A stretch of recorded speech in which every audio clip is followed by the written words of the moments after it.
I came up with a story. So I told them I'm actually part of this big instant coffee company that wanted to start branching out. And I'm the lead for this project. And So you also... You hyung them, bro. you hyung them. Okay. whatever that get things done, right? That was the story. So I was tasked to build this team and try out this venture. Where was machine number 1? We place it right underneath. Where I stay, Sherwood Towers. So Sherwood Towers is like a integrated development. Underneath is Bukit Timah Plaza. So that's our first ever machine. Yeah, at Bukit Timah Plaza. But why do you choose a condo? Oh, no, it's a shopping mall. It's a shopping mall. Just that he stays on top. On top. So any issues, I can be the first one So to it's a attend to. convenience thing. It's a wasn't convenience. Strategic move. No, Yeah. it is. It's a strategic move because also in this particular shopping center, it's very old. And then nearby, there's not much other cafe options. In fact, I would say there's no cafe, none in the area. So being the only one there, the tenants, the shop owners, they really appreciated us.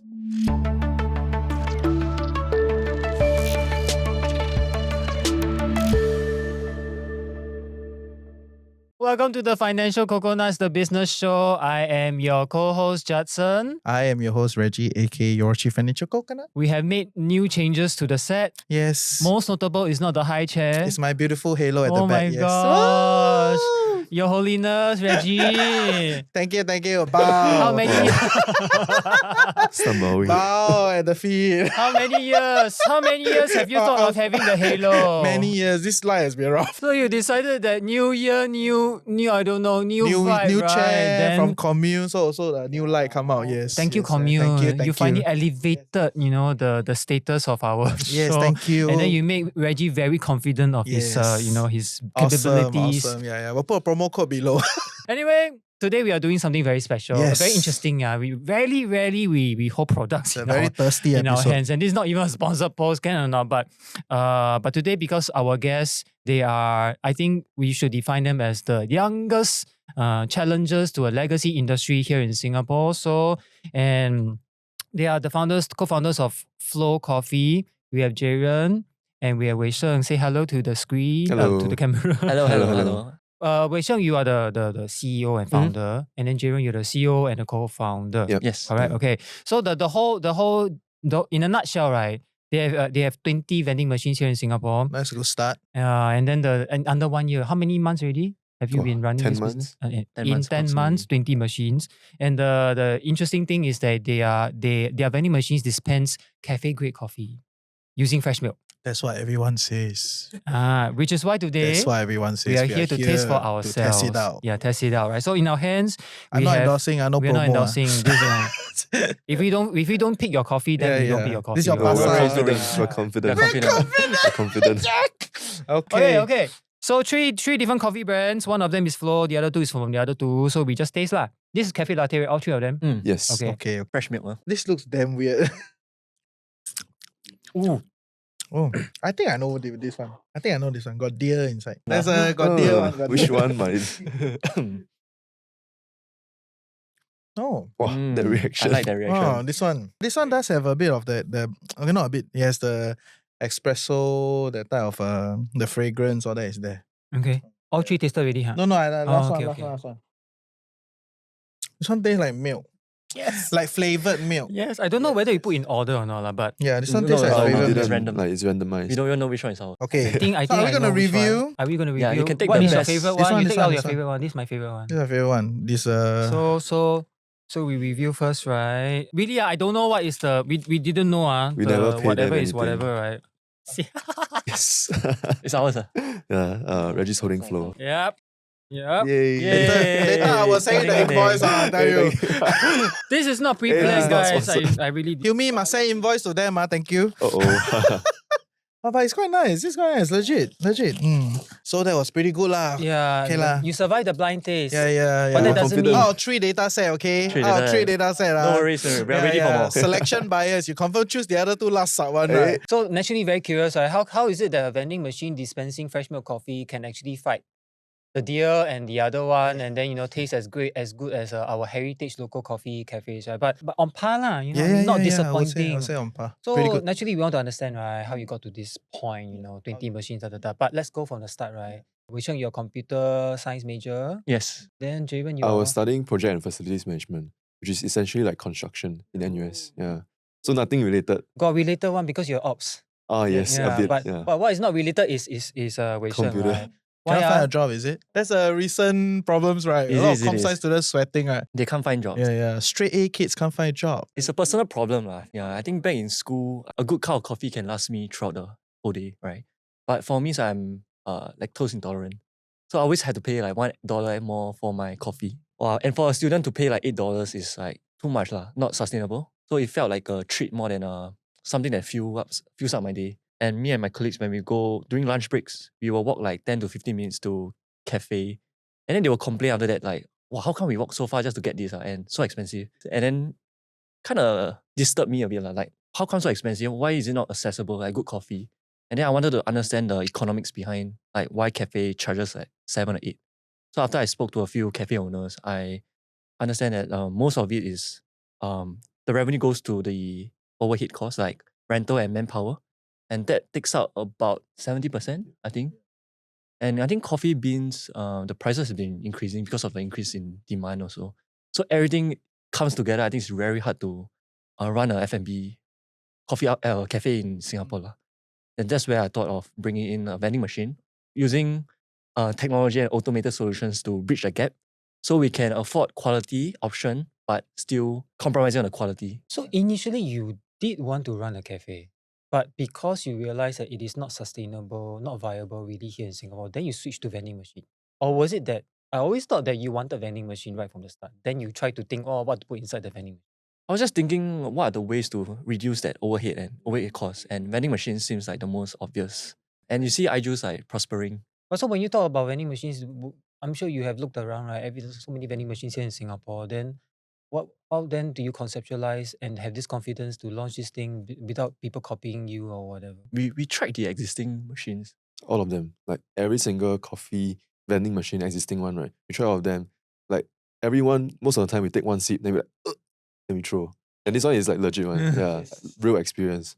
So we wanted to like, he went to China to actually find one that can do fresh milk. So that was the biggest differentiator. The is because of what? The ingredients. Yeah, so the ingredients that they they use use. powdered milk. Yeah, mostly. And The I think their beans beans also. also roasted beyond the time frame to consume. Yeah, so that it can last longer. Yeah, it shelf life. So then you went to China to build a vending machine. Yes, because back then no one wanted to produce a fresh milk vending machine. When was this back then?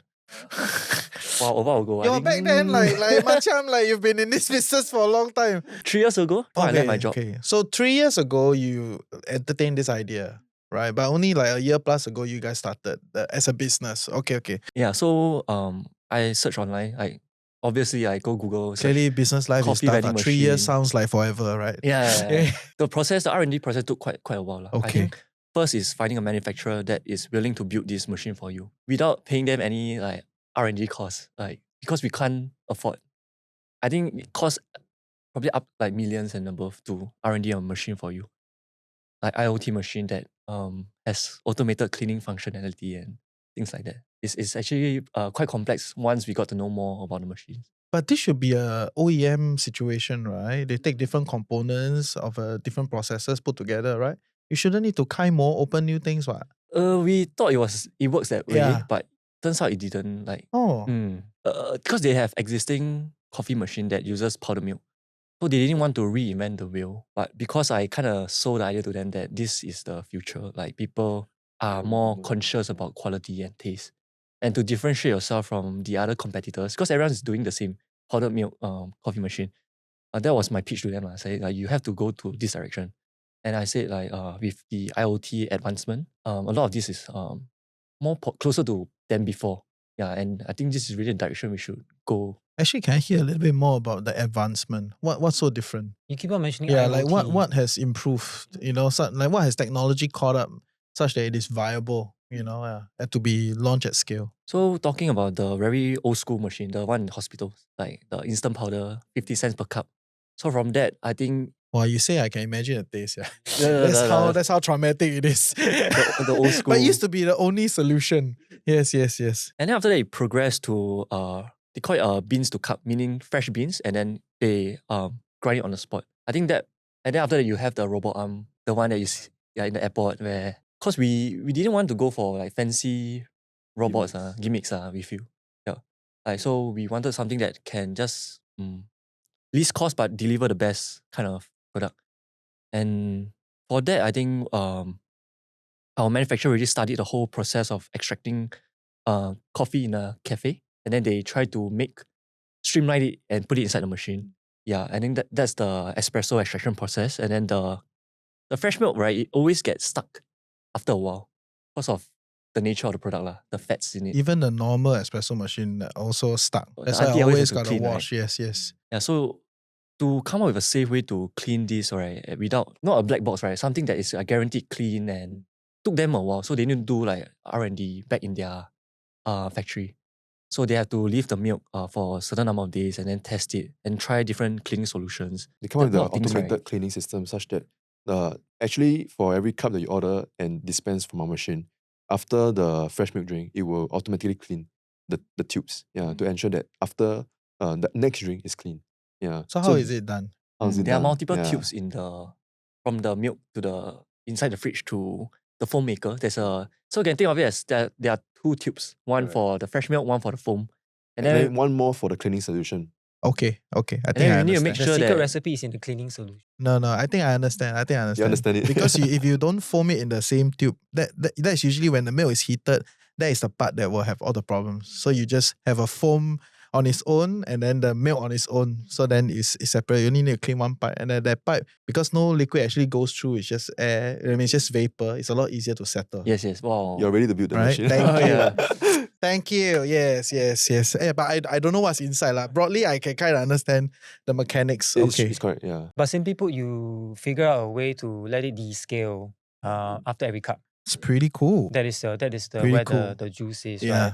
So just now, but also because you mentioned IoT just now, I'm assuming it's Internet of Things, right? Yes. Where does this Internet of Things come in? It's not the tube.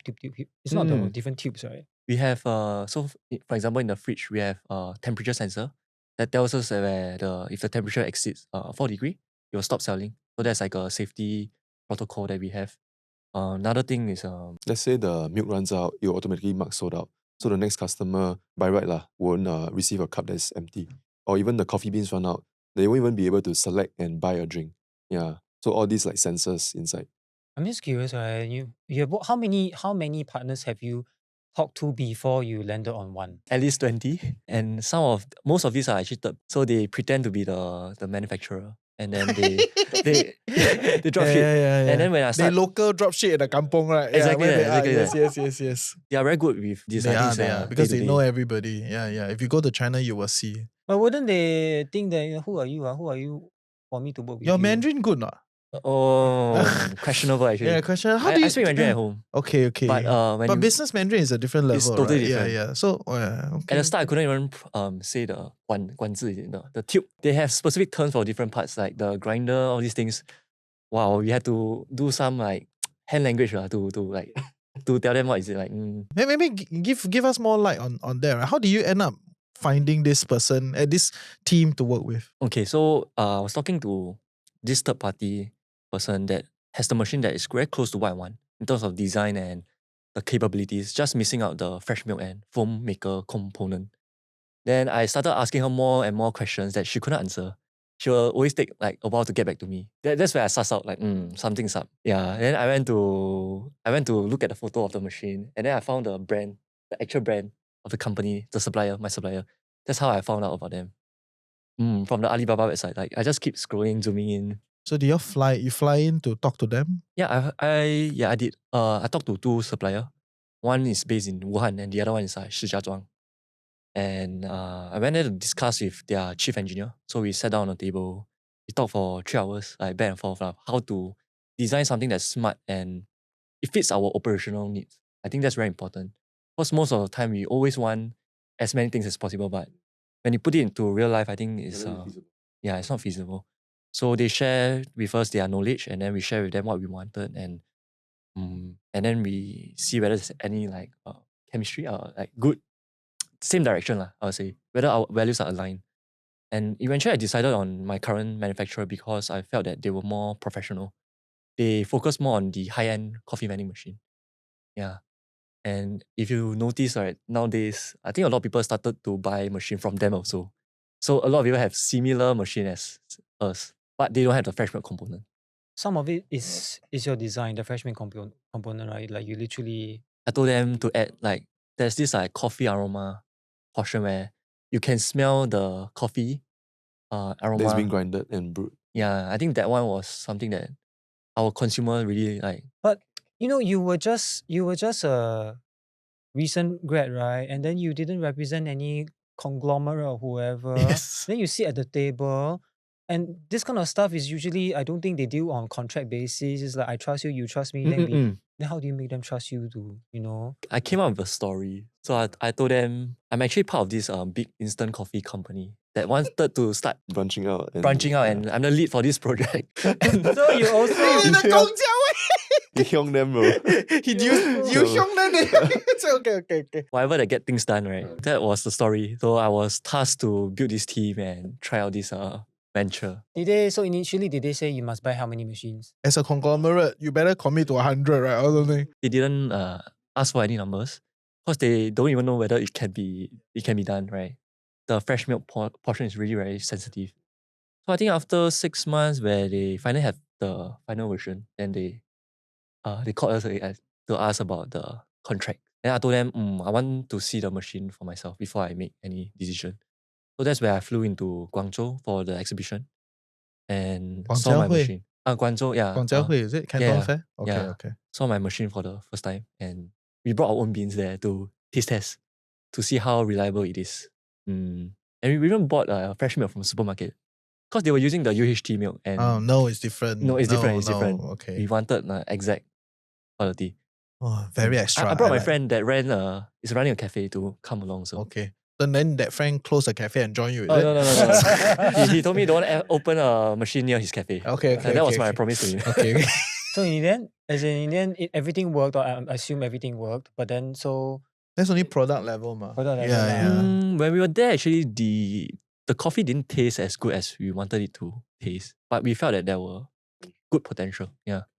That's why we decided to move on to the next stage, which is contract discussion and how do we get the sole rights in Singapore. We wanted just Singapore. So at first it was 30 machines. And then we negotiated and it went down to 24, 20, eventually to 14. And then after that, they give up.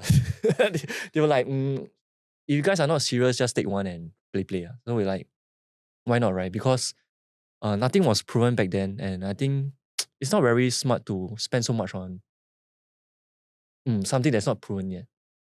And after a while, I think something just opened up in my head. I realized that actually, you don't need to be the only person that owns this machine. Anyone can bring this in. But can they run a fresh milk machine? I think that's a tricky part. There is no margin in machines, right? At some point, it's a race to the bottom. Everybody has access to it. The real business lies in owning the brand and the distribution. Yeah, so never mind. That one not important. But yeah. no, so this is something that trips me up, right? I always don't understand why you don't want to hold the patent to it. Because your design is blended into it. And now because you don't hold it, then everybody else is using your design. I think the design is just initial part of what I envision. But after running the company for like 10 months, we get a lot of operational data, on the ground data that if we were to build our machine, right, I think we will integrate all these learnings into V2. Yeah. And this V2 will be very And V2 will powerful. be yours. Yes. Design here, right? Made in Singapore, patent Made in Singapore. Made in Singapore. Okay, yeah. REI can look for that. Okay. So now then you brought the machine number. Where was machine number 1? We place it right underneath.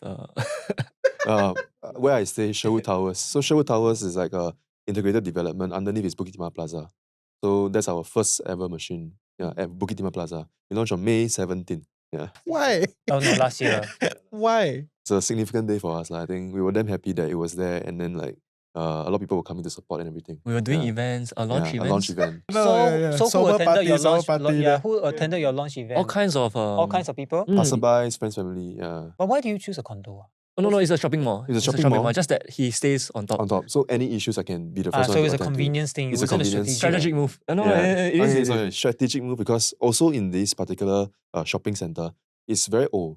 And then nearby, there's not much other cafe options. In fact, I would say there's no cafe, None. none in the area. So being the only one there, the tenants, the shop owners, they really appreciated us. Is it a strata building? Yes, Easier to negotiate, right? yes, Easier, yes. just pay correct. money and Yeah, Yeah. pay Strata money. building, pay money. See whose lots is there in front. Just pay and go, right? Okay. Then from machine number 1 to 2 to 3, then how do you like, Singapore so small, right? But how do you segmentize Singapore? What is your location strategy? Is in location 2 should be here, machine 3 should be there. How do you think about it? to be very honest, we didn't have. It wasn't deliberate at the start. They just So sound we like just- they're very high on the first one. Yeah, just keep like whacking. Whichever ones we could like secure the location nearby, then we place first because we wanted to test theory whether this place will work. So we were at condos and schools, and then when like a school like LaSalle really picked up and showed that students really love us, then we focus on the schools and the tertiary education. You literally monopolize the LaSalle market, right? Because the kids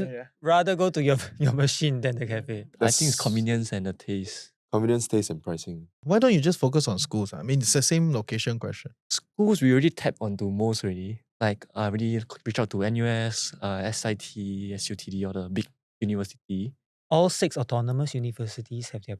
you're all there? Yeah. How many in one school? Some we have, like NUS area we have 4. NUS is huge. You need more than 4. We do. Right? So Every hall downstairs, we are B ready. It's a school, work in com progress. building, FASS, engineer, everywhere. Everywhere. Can have. We did send out all the photos Yeah. to place, but No, you work must in progress. tell the student union to go and crack at it. Right? Idea. Rarely the school kids say, we want this. That's how a lot of products enter NTUC, you know? Oh, They ask, so the NTUC, the consumers, the distributor, because in order to enter NTUC on their own, they have to pay anywhere between 15 to 20,000 just on listing and higher. There's other costs, right? So what a lot of the product owners have found out, right, is that you can go and ask your fans to go and chocho the distributor.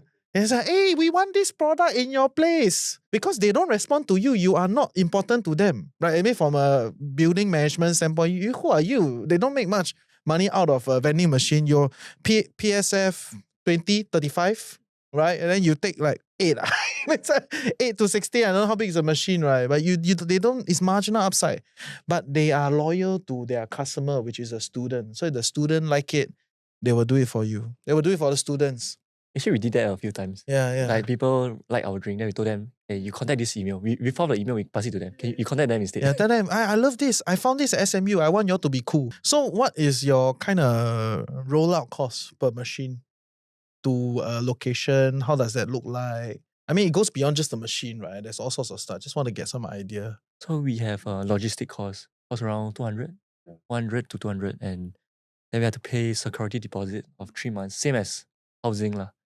And then the rental, and we need to print all location sorts rental. of decorations for the machine, like the help sticker. But cannot be expensive, right? Actually, it adds up for a business at like least 1K plus, not including the machine No, cost. including the machine. How much the machine? How much the machine? 5 figures. 5 figures, 5 Five figures. Yeah. Okay. So at what point does it make supply chain sense, right? So for a start, most vending machine got this same problem, right? 1 or 2 is like, cute, fun to have, but operationally it doesn't work. You're on a negative carry on every other aspects of it. Your replenishment, your beans got to be held somewhere. For a start, probably at your house.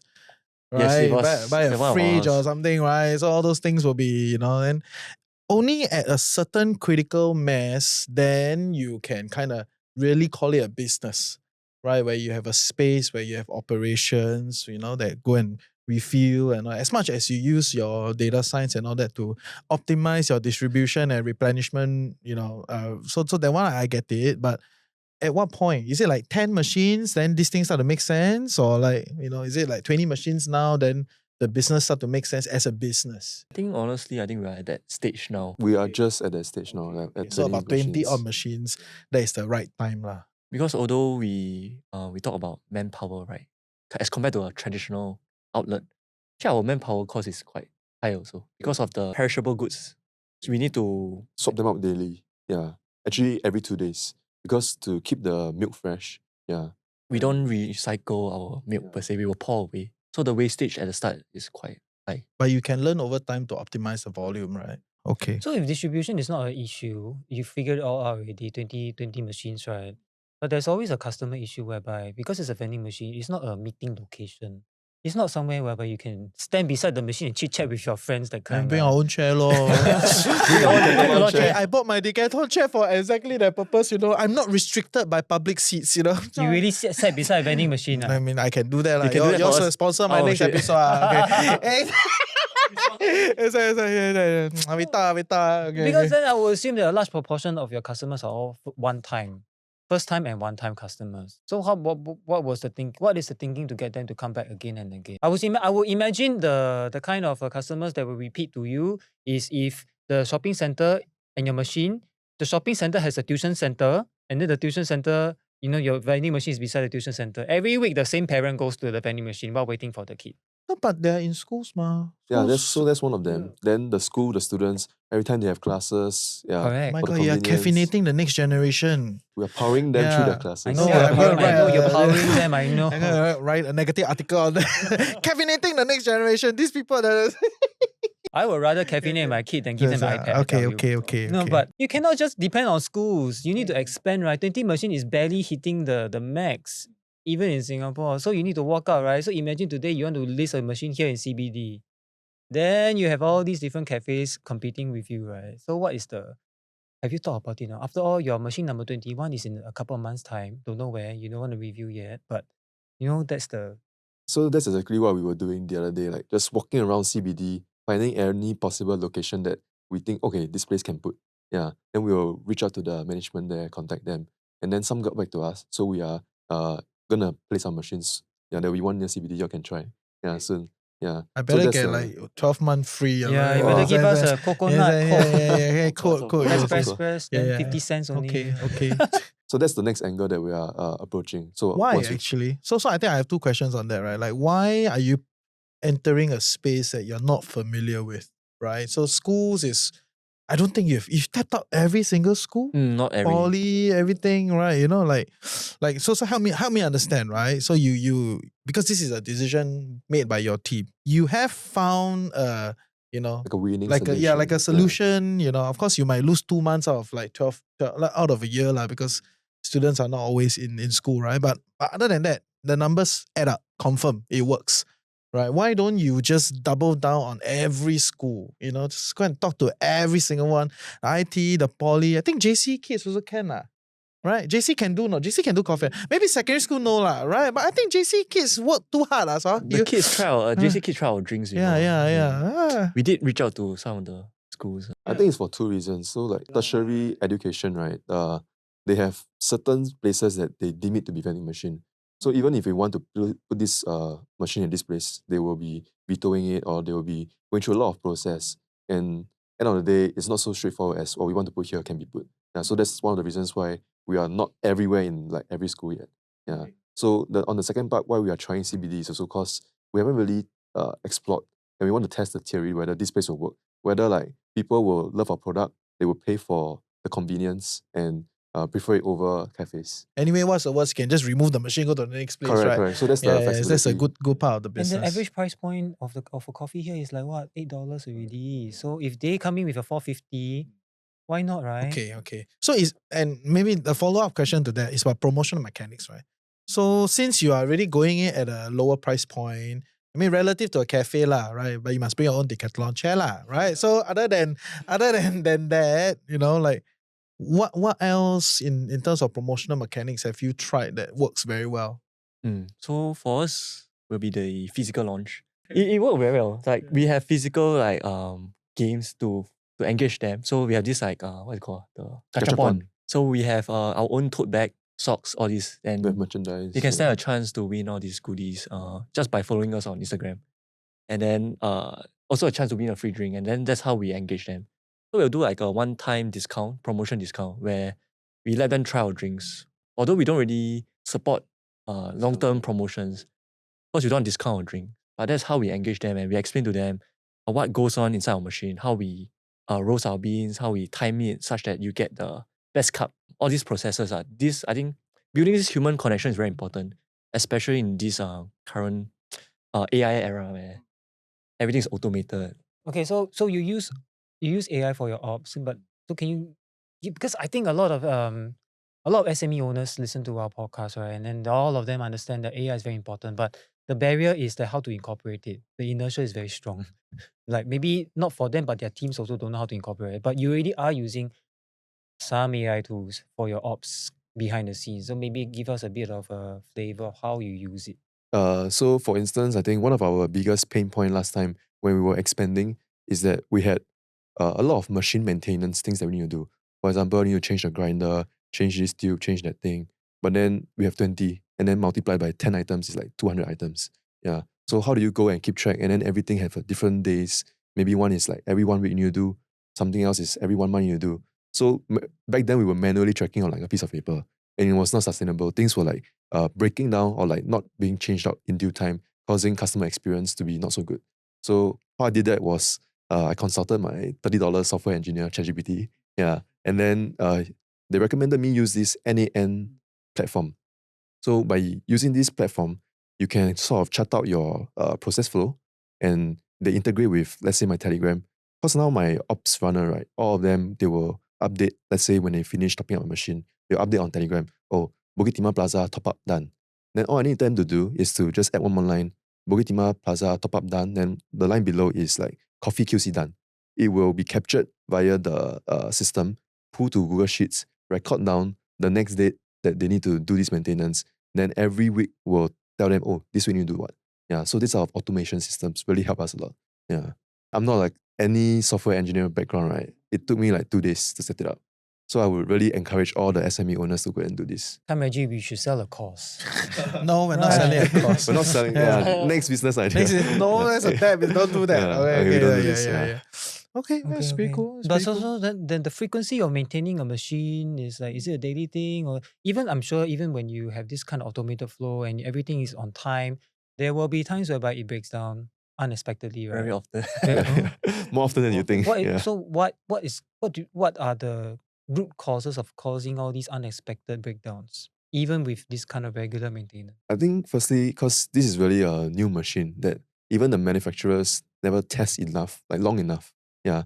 We are like the guinea pigs in a sense. Like you learn as you find out, like this thing break down, then they on the spot adjust or like on the spot just video call us, teach us how to fix it.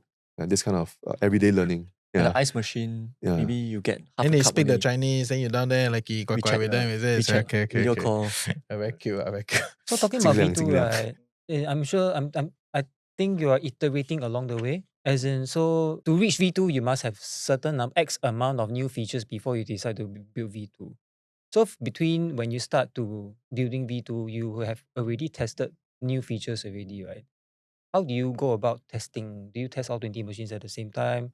One machine, but every time you test, there must be something going on. As in, must have taiji. You have to troubleshoot the machine, right? So how do you pace out your iterations? I think over the 6 months, we came up with a certain methodology to test different things. Because I think there was one time we implemented for all the machines and then It really got us good. Like the next day, 20 customers will complain at one time. I mean, that's as everything. We wondered what happened. So the issue was the cup. Yeah. We Now, changed what exactly from do you change? yeah, Sorry. we changed from a 16 ounce to a 14 ounce. oh wait, before that there was Margin a, compression. there was the flat thing that ching in there. Because we had cup toppling issue where it bounces out of the cup holder. So imagine this is a holder. The camera can see. You'll come here and the cup will drop. Yeah. But Sometimes instead of dropping inside, it will hit the side, topple out. Yeah. Then customer will be like, yeah. huh? Yeah, correct. And then one of our colleagues, he suggested to put some flat thing. Yeah, he cut like plastic from his tennis ball holder. Then own self paste glue, and then after that, so that there's a catchment to catch that. But it didn't work out because we didn't know that. It worked for one location. It worked for one location, but we tried to do that for other locations. Then we realized, oh shit, actually got sensor one. Then The machine cannot detect. The machine detect that got cut already because of the sensor because of the flap Then detect got cut already. Then go to the dispensing area lor. Then after that dispense into nothing.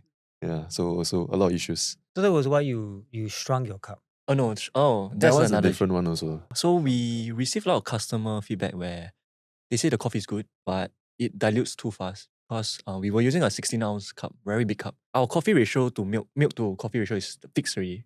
We give you more, you will taste not what we want it to taste. Because we don't discount on we give you 2 shots worth, so we don't discount that. But The only thing you cannot control is to make the cup fuller. So what we do is we add more ice. Then a lot of them complain that it dilutes very fast. And but our machine unfortunately is built on a 16-ounce cup. Yeah, and to add on to that, right, the ice maker also a lot of issues. So I think the machine wasn't built for like churning out 230 grams of ice like for like 50 cups in a row. So after a while, right, some customers will receive their cup half. But actually the amount is correct, just that the ice is lesser. Then we say, hey, why your cup like half full one? Yeah, this kind of issues. So that's why I decided to move to 14 ounce to prevent dilution, then to improve perception. It tastes a lot better. It tastes a lot better. So essentially, like we've established, right, you don't own the patent to the thing. Anyway, it doesn't matter. Like, sounds like got a lot of problems. So what if you own the patent, right? V2 probably is better, okay? But and most of the money is in operating the business, right? It's in creating the brand, creating the following, and then, being everywhere. Like, essentially, you want to be the orange juice machine, right? You want to be kind of like at that size, right? The So dream, yeah. So what is the kind of thinking around this, right? In terms of like the deployment strategy, your reinvestment of your capital, how quickly are you going on? And maybe follow-up question would be like, then why don't do franchise, right? Most brands have this dilemma. So just want to hear your thoughts. For us, I think the team, our priority is customer experience and the product. So if we expand too fast, like offering like franchise model, and we have people that reach out to us, like at least 10 on I'm my sure. list. After on this podcast, sure more. Yeah, we have a lot of franchise things going on. Yeah. We didn't want to expand too fast, I think, affecting our branding and product quality. I think we went a bit too fast at the start, so we slowed down. We tighten up our SOPs, operations and everything. understand our customer. We go down to the ground, talk to them. We collect all this very valuable feedback. And I feel like once we build like a blueprint, we can then Scale sustainability. So you're not against it? only if we are confident of our customer getting the same. So we are very careful on this. Yeah, anyway, it's a capital exercise, right? Essentially more machines, more deployment. So the other way is to raise rounds, right? Raise and deploy, right? So you've taken down that path, is it? Yes, we took one round of only one round, I think, so far. And then we are using it wisely. We also incubated with some like school programs, like enterprise programs. Yeah. and then we got some grants, and we hope to use it wisely also too. Don't need to be too wise, This is a speed game. Really, really. We always Prudence is a big question mark, It's not always good. When in this game you need to be fast, you need to throw, right? Like because it's if someone hears this, which someone's gonna hear it, and then they'll be like, guys, I actually am an instant coffee producer. not your fake story. The real deal. Like, hey, yeah, why not? We deploy this, right? It's and it becomes a speed game, right? So I think that's kind of what I hope more people realize. Like in business, there are times when you need to be fast and dirty and move, and like you cannot everything sui. You're not working a job, right? So I think there's something to be said about that lah. Yeah, but of course, I'm not saying SOP not important, not saying customer experience not important, but there's always optimization as you go along, right? But you need to deploy maybe faster. I think once we are figuring out that this model can scale to 50 and then everything is tightened up, then it's time to just throw in and push fast. So I think the number we have in mind is like 40 to 50. Yeah, like scaling sustainably until 40 to 50, then aggressively from then on. Okay. Yeah. You need to get to a few hundreds. And the whole CBD now has a lot of the building managers have adjusted their, because for a long time, it's all about the building code, right? Whether the building managers say, we want to have a vending machine, but now most people have it already. So in the whole street, the whole Shenton Way, all the way up to further down, right? Everywhere got vending machine. That means all the buildings are used to this, right? It's just about going in and competing on price, or like just kind of like push it along. So if you want, I think you can deploy much faster. Maybe last question on hiring, right? So you're growing the business, you are, there's a whole bit about growing a team, then it sounds like your team pao ka liao, you're really got to do everything in-house, right? So like how has that been? How has hiring been? Is it all Gen Zs? Like what is the situation?